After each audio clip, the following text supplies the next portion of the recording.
Hello, আসসালামু আলাইকুম। আজকে আমি একটি সালোয়ার সেলাই দেখাবো কলি দিয়ে। খুবই সহজভাবে দেখেন আপনারা।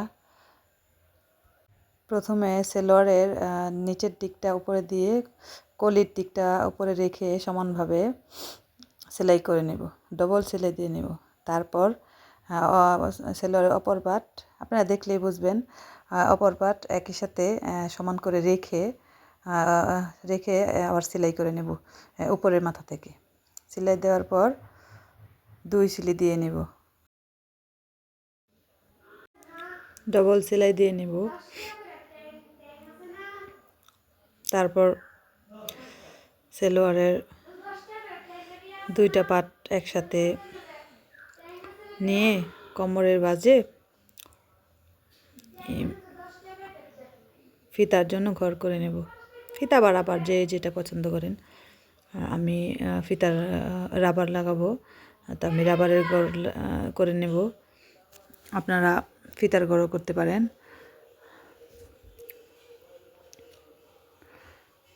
তারপর সালোয়ারের নিচের অংশটা আমি সেলাই করে নেব। এটা আমি অফ ক্যামেরায় সেলাই করে নিচ্ছি। এটাও যদি আপনারা বলেন আমি দিব কীভাবে সেলাই করে। একটা করে সেলাই দিয়ে নেব।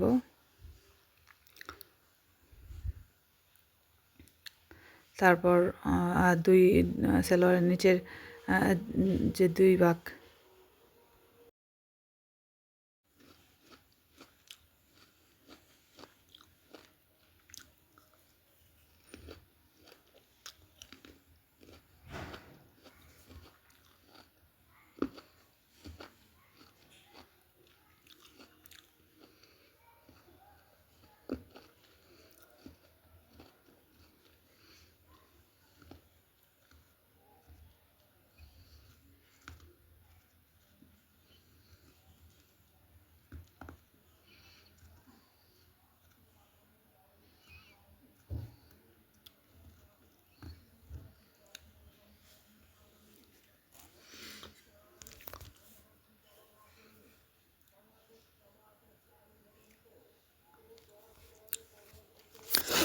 দুটা পায়ের দিক একসাথে করে নিয়ে দেখেন আমি কীভাবে সেলাই করছি।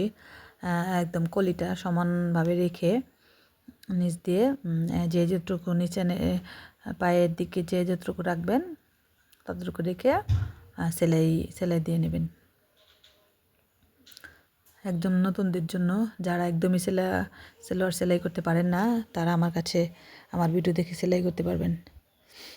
সমান করে, মানে কলির দিকটা যেন একদম সমান জায়গা থাকে। আপনার যদি কলি লাগানোটা সমান হয় তাহলে অবশ্যই সমান দিকে থাকবে।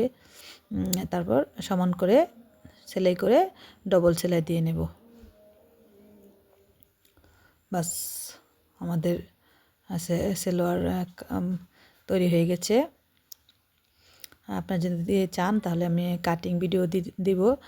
যারা একদম নতুন আছেন তাদেরকে সহজভাবে বুঝিয়ে দেব। বা যে কোনো ডিজাইনার জামা যদি দেখতে চান আমার ভিডিওতে সাবস্ক্রাইব করে ভিডিওতে লাইক দিয়ে পাশে